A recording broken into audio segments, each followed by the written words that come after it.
South guides യൂണിറ്റിന്റെ നേതൃത്വത്തിൽ അവതരിപ്പിക്കുന്ന സ്പെഷ്യൽ അസംബ്ലിയിലേക്ക് ഏവർക്കും സ്വാഗതം. ആദ്യമായി ഈശ്വര പ്രാർത്ഥന.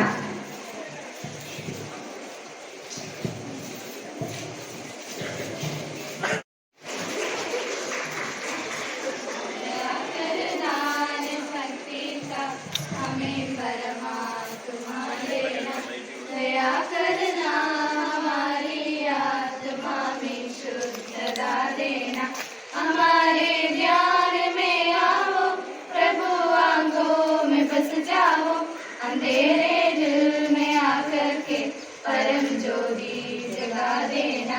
बहा दो प्रेम की गंगा, दिलों में प्रेम का सागर, हमें आपस में मिलजुल कर प्रभु रंगना सिखा देना।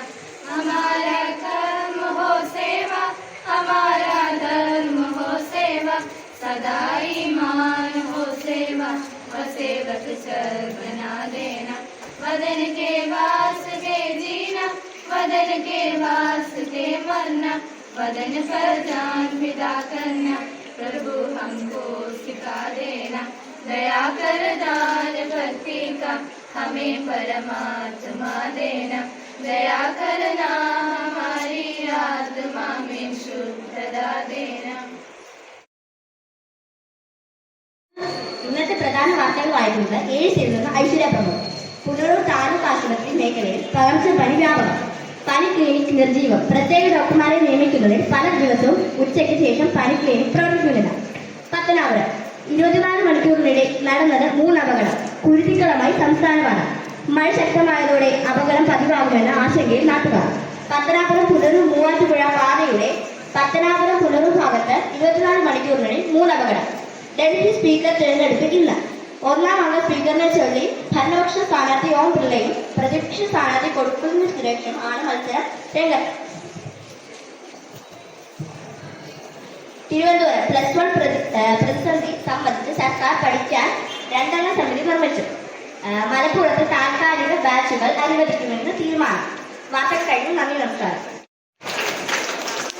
ലഹരി വിരുദ്ധ സന്ദേശമായിരുന്നു ആദിത്യകുമാർ. പ്രിയ കുട്ടികളെ, ഇന്ന് ലോക ലഹരി വിരുദ്ധ ദിനം. നമ്മുടെ യുവജനതയെ സമൂഹത്തെ കാർന്നു തിന്നുന്ന ലഹരി എന്ന മഹാവിപത്തിനെതിരെ രാജ്യാന്തര സമൂഹത്തെ ഉണർത്തുക എന്ന ലക്ഷ്യവുമായി ഐക്യരാഷ്ട്ര സംഘടന 1987 മുതൽ ജൂൺ 26 ലോക ലഹരി വിരുദ്ധ ദിനമായി ആചരിച്ചു വരുന്നത്.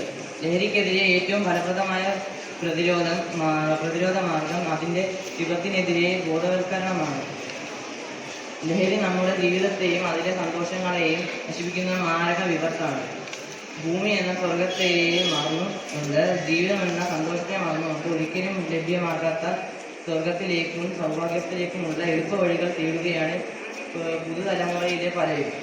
അതിനായി അവർ ലഹരിയുടെ കൈപിടിക്കുന്നു, ചിറകിലേറുന്നു. ആദ്യം ഒരു തമാശയ്ക്കായി തുടങ്ങി പതുക്കെ ഒഴിച്ചുകൂടാനാകാത്ത ബാധയായി അത് മാറുന്നു. പല രൂപത്തിൽ പല ഭാവങ്ങളിൽ ലഹരിയുടെ വലകൾ നമ്മെ തേടിയെത്താം. അറിഞ്ഞോ അറിയാതെയോ അതിൻ്റെ പിടിയിൽ വഴുതി വീഴാവുന്ന വലയാണ്. കുട്ടികൾക്കിടയിലും ലഹരി മാഫിയ അവരുടെ പ്രവർത്തനങ്ങൾ വ്യാപിപ്പിക്കാൻ ശ്രമിക്കുകയാണ്. ശാരീരികവും മാനസികവും സാമൂഹികവുമായ പ്രത്യാഘാതങ്ങളെ കുറിച്ച് ചിന്തിക്കാനാകാതെയാണ് പലരും ലഹരി വസ്തുക്കളുടെ മായാലോകത്തേക്ക് എത്തുന്നത്. പ്രായത്തിൻ്റെ പക്വതയില്ലായ്മയും കുടുംബാന്തരീക്ഷത്തിലെ പ്രശ്നങ്ങളും നമ്മുടെ കുഞ്ഞുങ്ങളെ ലഹരിയുടെ ലോകത്തിലേക്ക് എത്തിക്കുന്നു. ലഹരിക്കെതിരെ പ്രവർത്തിക്കുന്നതിനോടൊപ്പം ലഹരിക്ക് അടിമകളായവരെ ചേർത്ത് നിർത്തി ജീവിതത്തിലേക്ക് തിരിച്ചെത്തിക്കാം എന്ന് നമുക്ക് ശ്രമിക്കാം. ജീവിതത്തിൻ്റെ ഏറ്റവും സുവർണ കാലഘട്ടമായ യുവത്വം ആഘോഷിക്കുമ്പോഴും നമുക്ക് പരസ്പരം ഓർമ്മപ്പെടുത്താം, ലഹരിക്കൊരിക്കലും നാം അടിമയാകില്ലെന്ന്.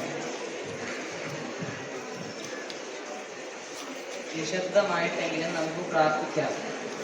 ലോക സമാധാനത്തിന് വേണ്ടി, ഒരു പുതിയ വെളിച്ചത്തിനു വേണ്ടി. ഇന്നത്തെ ഒരു ദിനം മാത്രം ഒതുങ്ങാതെ ഈ പ്രതിരോധം നമുക്ക് തുടരാം.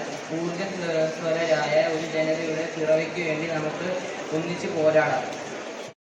മദ്യം, പുകയില, പാൻ മസാല തുടങ്ങിയ ലഹരി പദാർത്ഥങ്ങൾ വ്യക്തികളെയും കുടുംബാംഗങ്ങളെയും ആരോഗ്യപരമായും സാമ്പത്തികമായും സാമൂഹികമായും സാംസ്കാരികമായും നശിപ്പിക്കുന്ന സാമൂഹ്യ വിപത്താണ് എന്ന് ഞാൻ മനസ്സിലാക്കുന്നു. ഞാൻ ഏതെങ്കിലും ലഹരി പദാർത്ഥങ്ങൾ ഉപയോഗിക്കുകയോ അത് ഉപയോഗിക്കുവാൻ മറ്റുള്ളവരെ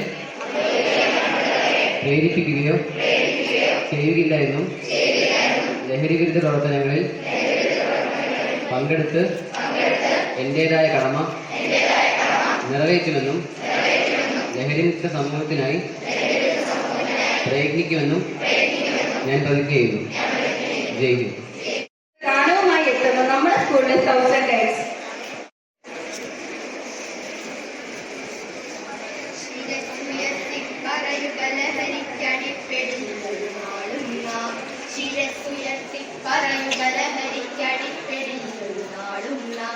വരം കണക്കി കിട്ടിയ ജീവിതമെറിഞ്ഞുടയ്ക്കുകയില്ല നാം. വരം കണക്കി കിട്ടിയ ജീവിതമെറിഞ്ഞുടയ്ക്കുകയില്ല നാം. ശിരസുയർത്തി ശിരസുയർത്തി ശിരസുയർത്തി പറയുക ലഹരിക്കടിപ്പിടിൽ ഒരു നാളും നാം. കുരുന്നിലെ പിടികൂടാൻ മാഫിയ പതുങ്ങി നിൽക്കുന്നെമ്പാടും.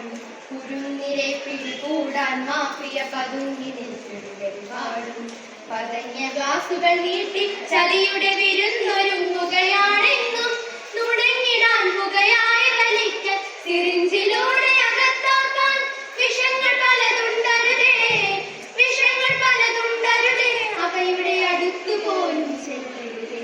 ശിരസുയർത്തി ശിരസുയർത്തി ശിരസുയർത്തി പറയുക ലഹരിക്കടിപ്പിടിൽ ഒരു നാളും നാം. പഠിച്ചുയർന്നും കളിച്ചും ഇവിടെ കരുത്തരായി വളർന്നെന്നും. പഠിച്ചുയർന്നും കളിച്ചും ഇവിടെ കരുത്തരായി വളർന്നെന്നും. പിറന്ന നാടിനു താങ്ങായി തണലായി കഴിഞ്ഞിടേണ്ട ഒരു തലമുറകൾ കരൾ തകർന്നും കണ്ണു കുഴിഞ്ഞും പിടഞ്ഞൊടുങ്ങരുതൊരു നാളും. അതിന് നമ്മൾ എടുക്കണമെന്നീ പ്രതിജ്ഞ ലഹരികളരുതരുത്, പ്രതിജ്ഞ ലഹരികളരുതരുത്.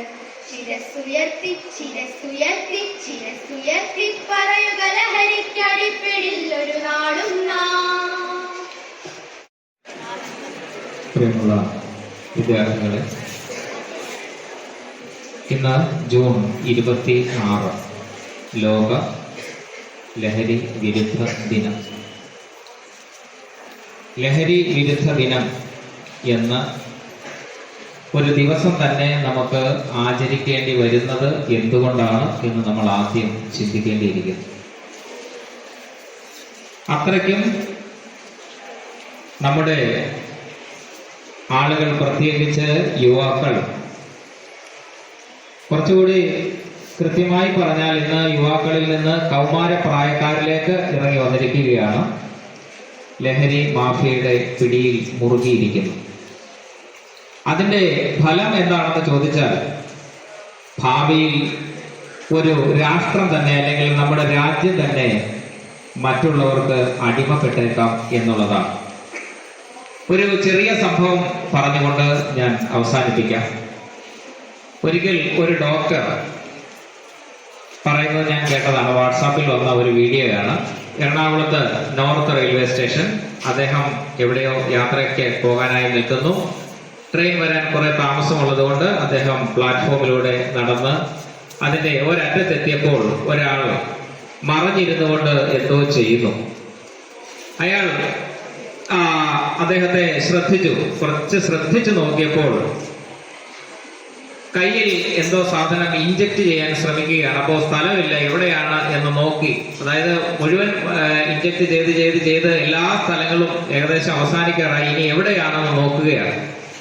അങ്ങനെ നോക്കിയപ്പോഴാണ് ഈ മുഖം അദ്ദേഹത്തിന് പരിചയമുള്ളതായി തോന്നിയത്. കുറെ ഓർത്ത് നോക്കിയത് എവിടെയാണ് കണ്ടത്. അങ്ങനെ ഓർത്തു വന്നപ്പോഴാണ് അദ്ദേഹത്തിന്റെ പഴയ ഒരു ക്ലാസ്മേറ്റ് ആണ്. മിടുക്കനായ വിദ്യാർത്ഥിയായിരുന്നു. ഈ ഡോക്ടറെക്കാളും ഒരുപാട് മിടുക്കനായ ഒരു വിദ്യാർത്ഥിയായിരുന്നു ഇത്. അങ്ങനെ ഇയാളുടെ അടുത്തെത്തുകയും അദ്ദേഹവുമായി സംസാരിക്കുകയൊക്കെ ചെയ്തപ്പോഴാണ് അദ്ദേഹത്തിന്റെ ചരിത്രം മനസ്സിലാക്കാൻ സാധിച്ചത്. +2 ശേഷം അദ്ദേഹം ഈ മയക്കുമരുന്ന് ഇഞ്ചക്ട് ചെയ്ത ആളുടെ കാര്യമാണ് ഞാൻ പറയുന്നത്. +2 ശേഷം അദ്ദേഹം എഞ്ചിനീയറിംഗ്, മെക്കാനിക്കൽ എഞ്ചിനീയറിംഗിന് ഉയർന്ന റാങ്കോടുകൂടി ചെന്നൈ IIT-യിലേക്ക് പോകുന്നു. അവിടെയുള്ള കുട്ടികളിൽ മിടുക്കന്മാരായ കുട്ടികളോടൊപ്പം തന്നെ പഠിച്ച് കോഴ്സ് അവസാനിപ്പിക്കാറായപ്പോഴേക്കും അദ്ദേഹത്തിന് അവിടെ വെച്ച് നടന്ന, അതായത് IIT-യിൽ വെച്ച് നടന്ന ഇന്റർവ്യൂവിൽ തന്നെ മികച്ച ഒരു ജോലി ലഭിക്കുകയാണ്. മികച്ച ശമ്പളം, മാസം 4 ലക്ഷം രൂപ. മാസം 4 ലക്ഷം രൂപ കിട്ടുന്ന ഒരു ജോലി അന്നത്തെ കാലത്ത് അദ്ദേഹത്തിന് ലഭിക്കുകയാണ്. അങ്ങനെ കൂട്ടുകാരോടൊത്ത് അദ്ദേഹം ഇങ്ങനെ പോയ സമയത്താണ് ഒരു ആൾ ഇദ്ദേഹത്തെ സമീപിക്കുന്നത്. ഒരു മയക്കുമരുന്നിന്റെ ഒരു ഡോസ് എടുക്കാനായിട്ട്. അദ്ദേഹം ഇല്ല, പറ്റില്ല, കാരണം ഇതിന്റെ വിപത്ത് എനിക്ക് അറിയാവുന്നതാണ്, ഒരു കാരണവശാലും പറ്റില്ല എന്ന് പറഞ്ഞ് അയാളെ തിരിച്ചയക്കുന്നു. അയാൾ വീണ്ടും വരുന്നു, വീണ്ടും തിരിച്ചയക്കുന്നു. അങ്ങനെ 2-3 പ്രാവശ്യമായപ്പോൾ ഈ ആളുടെ സുഹൃത്ത് സംഘത്തിലുള്ള ഒരു പെൺകുട്ടി ചോദിച്ചു, എടാ നീ ഒരാണല്ലേ, നിനക്കൊന്ന് പരീക്ഷിച്ചുകൂടെ? ഒരു പ്രാവശ്യം ചെയ്തു എന്ന് വിചാരിച്ചിട്ട് എന്താണ് ബുദ്ധിമുട്ട്? നീ ഒന്ന് നോക്കൂ, അത് കഴിഞ്ഞിട്ട് നിനക്ക് വേണ്ടെന്ന് വെച്ചുകൂടെ എന്ന് പറഞ്ഞു. ആ പെൺകുട്ടിയുടെ ചോദ്യത്തിന് മുന്നിൽ അയാള് മുട്ടുമടക്കി ഒരു പ്രാവശ്യം മാത്രം അയാൾ പരീക്ഷിക്കുകയും പിന്നീട് അയാൾക്ക് അതിൽ നിന്ന് കരകയറാൻ കഴിയാതാവുകയും ചെയ്ത ഒരവസ്ഥ. യഥാർത്ഥ സംഭവമാണ് ഞാൻ ഈ പറയുന്നത്. ആദ്യം അദ്ദേഹത്തിന് കയ്യിൽ ക്യാഷ് ഉണ്ടായിരുന്നു, പിന്നീട് അദ്ദേഹം കൂട്ടുകാരിൽ നിന്ന് മോഷ്ടിക്കാൻ തുടങ്ങി, പിന്നീട് പുറത്തേക്കിറങ്ങി പല കാര്യങ്ങളും പൈസയ്ക്ക് വേണ്ടി ചെയ്യാൻ തുടങ്ങി. അങ്ങനെ ആ ക്യാമ്പസിൽ നിന്ന് പുറത്താകുന്നു, ജോലി കിട്ടാതാകുന്നു, വീട്ടിൽ നിന്ന് ഇറക്കി വിടുന്നു, തെരുവിലാകുന്നു. പിന്നീട് അദ്ദേഹം മയക്കുമരുന്ന് വിൽക്കുന്ന ഒരാളായിട്ട് മാറുകയാണ്. അങ്ങനെ MDMA പോലെയുള്ള മയക്കുമരുന്നുകൾ വാങ്ങിച്ച് അതിനകത്ത് തടിയുടെ പൊടി ചേർത്ത് ഡൈല്യൂട്ട് ചെയ്ത് വിറ്റിട്ട് കിട്ടുന്ന ലാഭം ഉപയോഗിച്ച് അയാൾ മയക്കുമരുന്ന് വാങ്ങി കയ്യിൽ ഇഞ്ചക്ട് ചെയ്യുന്ന ഒരു സംവിധാനം. അപ്പോ നിങ്ങളത് മനസ്സിലാക്കണം, എത്ര ഉയരത്തിൽ എത്തേണ്ട ഒരാളുടെ ഭാവിയാണ് ഇരുളടഞ്ഞു പോയത് എന്ന്. അപ്പോ ഞാൻ നിങ്ങളോട് പറയുന്നത്, ഇത് നിങ്ങൾ മനസ്സിൽ വെക്കുക, ആർക്കും പിടികൊടുക്കാതിരിക്കുക. ലഹരി മാഫിയയ്ക്ക് നമ്മളെ വലയിൽ വീഴ്ത്തണം എന്നുള്ള ഒരു താല്പര്യമാണ്. എന്ന് മാത്രമല്ല, ഞാൻ ആദ്യം പറഞ്ഞതുപോലെ നമ്മൾ ഇതിന് അടിപ്പെട്ടു പോയാൽ ഇവിടുത്തെ യുവാക്കൾ ഒരു കാലത്ത്, നിങ്ങൾക്ക് പിന്നീട് ചരിത്രം പഠിക്കുമ്പോൾ മനസ്സിലാകും, ചൈന, ഇന്നത്തെ അല്ല പഴയ ചൈന ഒരു കാലത്ത് വിദേശ ശക്തികളുടെ കോളനിയായി മാറിയത് തന്നെ അവിടെ വിദേശികൾ കറുപ്പ് കയറ്റി അയച്ചതിലൂടെയാണ്. അവിടുത്തെ യുവാക്കളെല്ലാം കറുപ്പ് എന്ന ലഹരി പദാർത്ഥം ഉപയോഗിച്ചതിലൂടെയാണ്. അതുകൊണ്ട് നമ്മളിപ്പോ കേട്ട പാട്ട് പോലെ തന്നെ ഒരു കാരണവശാലും ലഹരിക്ക് അടിമപ്പെടുകയില്ല എന്ന് പ്രതിജ്ഞ ചെയ്തുകൊണ്ട് ഒരു നല്ല നാളേക്കായി നമുക്ക് എല്ലാവർക്കും പ്രവർത്തിക്കാം. ശുഭദിനം നേർന്നുകൊണ്ട് നിർത്തുന്നു.